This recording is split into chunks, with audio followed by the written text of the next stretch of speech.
Turning 16 was the day my world shattered, then began to rebuild.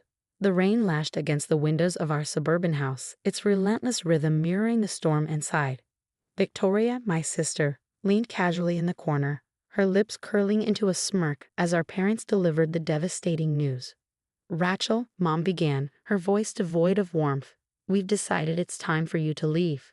She said it as though announcing a minor inconvenience, not exiling her own daughter.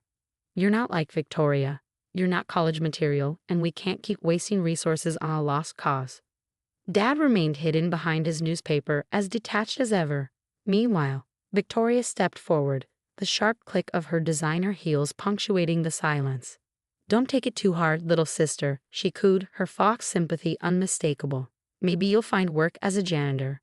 That seems more your speed." I stood frozen, my backpack clutched tightly, trying to comprehend their cruelty. The signs had been there all along. Forgotten birthdays, constant comparisons, and praise heaped on Victoria while my efforts went unnoticed. But this was beyond anything I had imagined.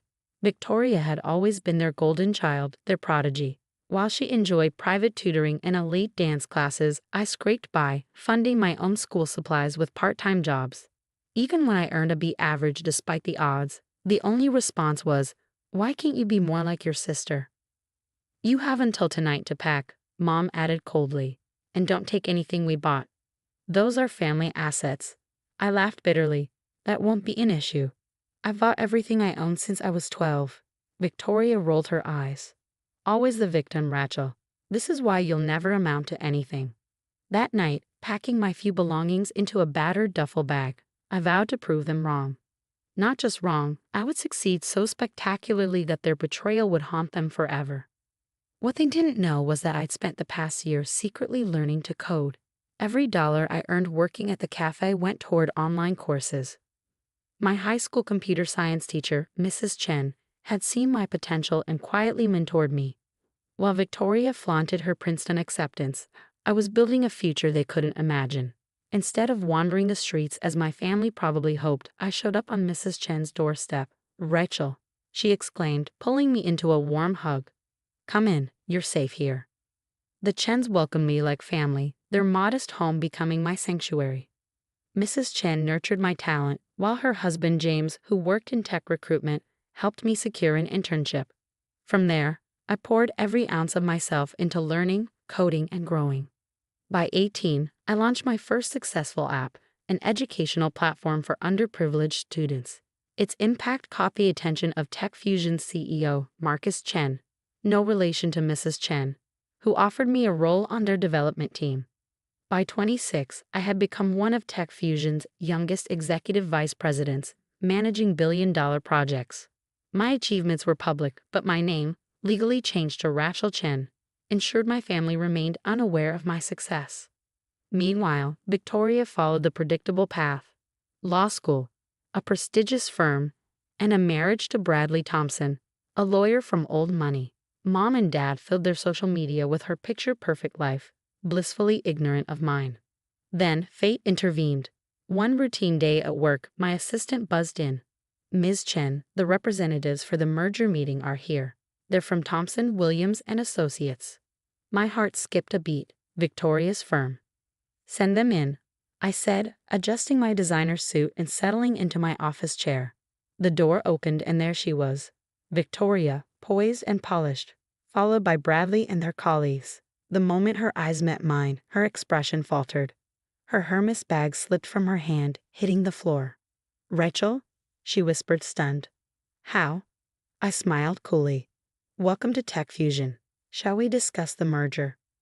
Victoria's composure crumbled as realization dawned. Her nothing of a sister sat in a corner office towering over the city, commanding a power she never dreamed I could hold. "This can't be real," she stammered.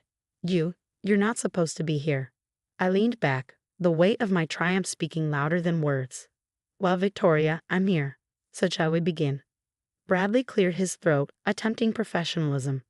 "Ms. Chen, we weren't aware of your connection to Victoria." I let the moment linger, savoring the sweet taste of vindication. "No, I'm sure you weren't aware," I replied, my voice calm and sharp.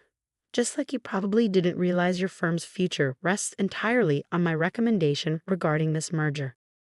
Victoria's face, already pale, turned ghostly white. The weight of my words settled on her like an avalanche. 10 years ago, she had laughed as our parents cast me out. Now the life she built on superiority and control was dangling by a thread, and I held the scissors. The meeting that followed was one of the most satisfying moments of my life. Watching Victoria squirm under the weight of her crumbling facade felt like justice, but this was just the beginning. She had no idea what was coming next, and neither did our parents. Revenge, like success, is best served with careful planning and perfect timing. As Victoria and her team left my office, I saw the cracks forming in her once impenetrable confidence. Everything she thought she knew about herself, her power, her superiority, was unraveling in real time. This was just part one of a decade-long plan. The real blow was yet to come. News of the meeting spread quickly through her circles. Within days, whispers of my identity replaced the reverent mentions of her accomplishments. Rachel Chen, the tech genius, the prodigy on magazine covers, the self-made millionaire, was no longer just a name in the tech world. To Victoria, I was the sister she had dismissed and discarded. My phone buzzed relentlessly with calls and messages from her.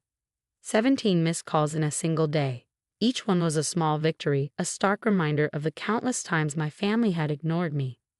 Ms. Chen, my assistant Sarah's voice came through the intercom. "Your sister is in the lobby again.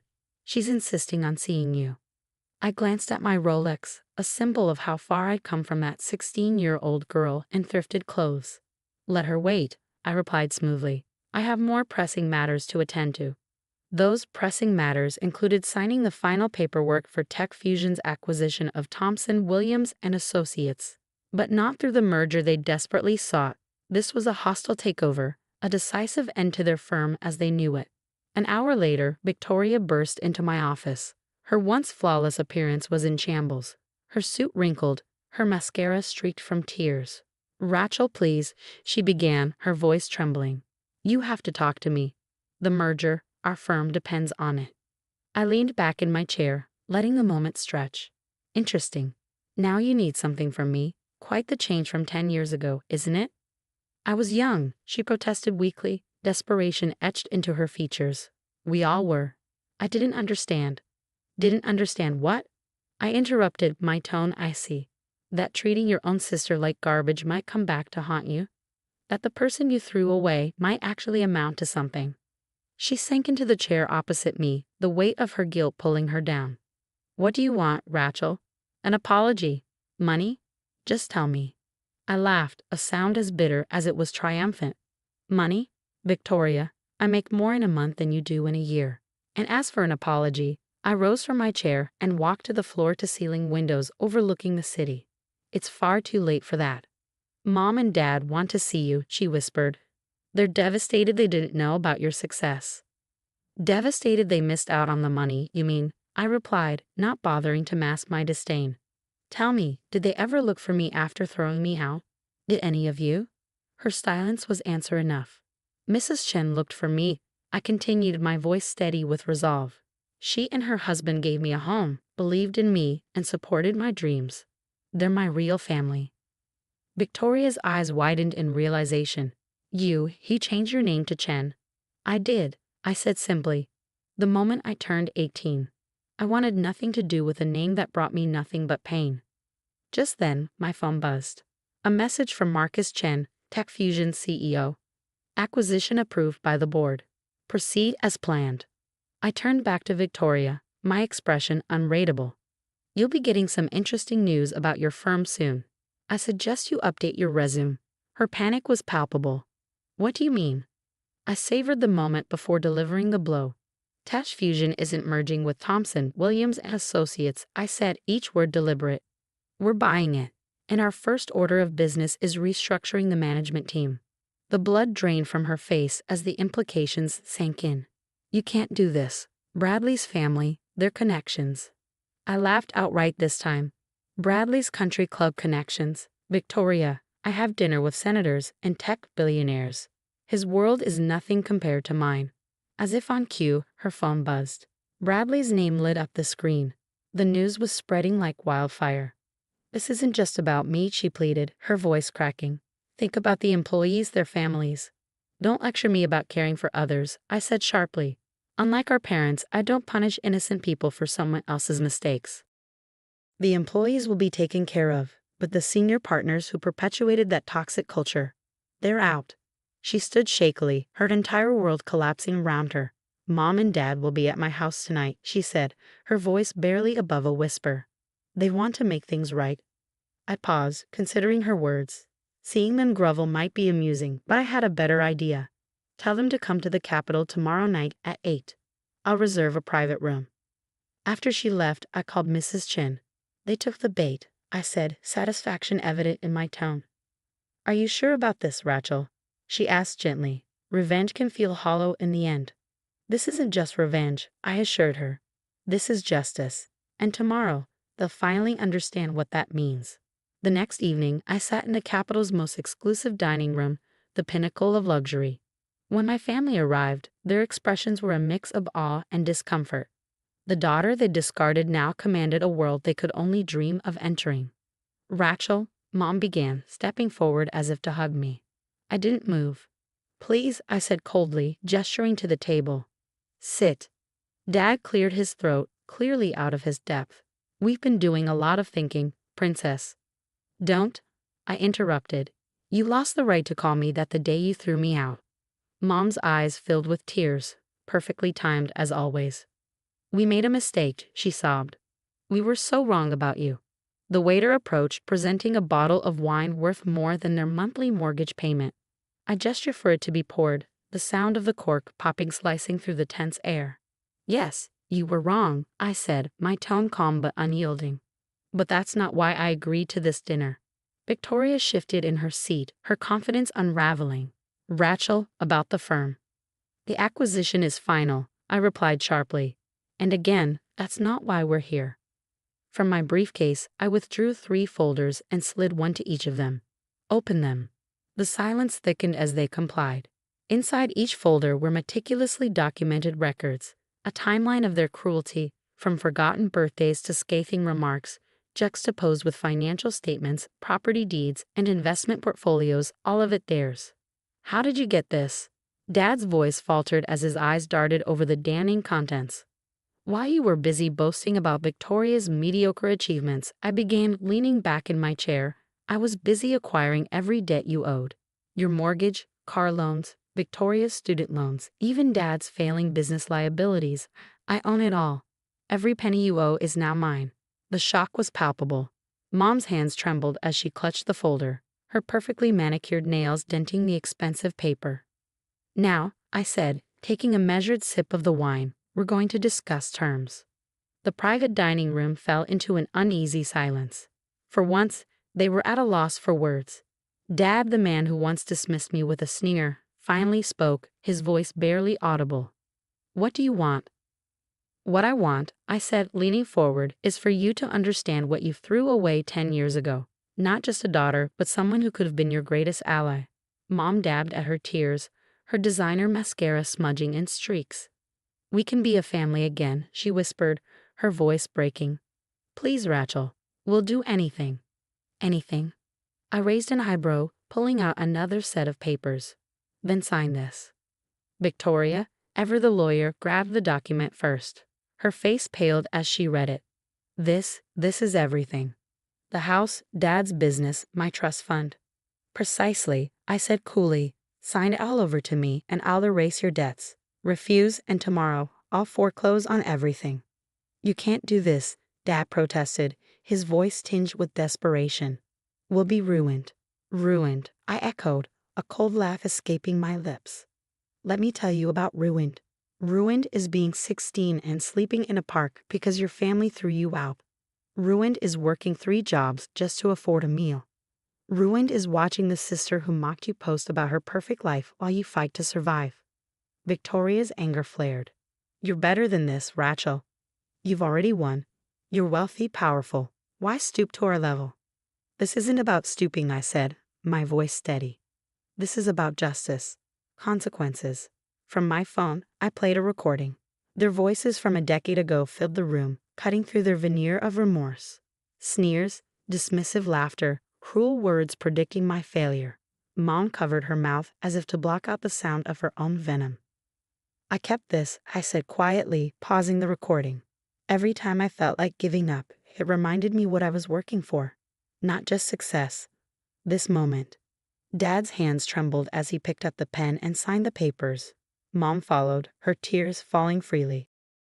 Victoria hesitated, her pride warring with her fear, but eventually she signed as well. It's done, I said, collecting the documents. The apartment keys are with the maitre d'. You have until tomorrow to move your essentials. Everything else will be sold. As they stood to leave, I delivered my final blow. 10 years ago, you told me I'd never amount to anything. You were wrong. I became everything you said I couldn't, not because of you, but in spite of you. Victoria paused at the door, her voice fragile. Will we ever see you again? I considered her question. That depends on whether you learn from this. After they left, Mrs. Chen entered the room, her warm smile a balm to my hardened exterior. She hugged me tightly. Are you okay, sweetheart? For the first time in 10 years, I said, my voice lighter. I think I am. The next morning, I watched movers dismantle my old family home. Piece by piece, Victoria's perfect life unraveled. Dad's business was already undergoing restructuring, and Mom's social circle buzzed with the scandal of their fall from grace. But revenge wasn't my ultimate goal. I had something bigger in mind. The following week, I announced the creation of the Chen Foundation for Youth Empowerment. Its mission, to support abandoned and struggling teens, giving them the tools to rewrite their own stories. When I unveiled the foundation headquarters to Mrs. Chen, she cried. This, she said, her voice thick with pride, is your real victory, turning pain into purpose. She was right. The legacy I was building wasn't born from vengeance, but from hope. Each teenager who walked through the foundation's doors would find the support I once needed and received from the Chens. Months later, a letter arrived from Victoria. She wrote about her new life, working as a paralegal, living in a modest apartment, and finally understanding the value of humility. I didn't respond. Instead, I anonymously donated to the legal aid clinic where she worked, ensuring they could continue helping others. Success, I realized, wasn't just about proving my family wrong. It was about proving to myself that resilience could triumph over cruelty. My biological family may have abandoned me, but their rejection had forged me into someone unstoppable, someone who not only survived but thrived and used that success to lift others. In the end, I had gained something far more valuable than revenge. I had found freedom, purpose, and an unshakable peace. The girl they threw away had become the woman they could never be, happy, fulfilled, and whole.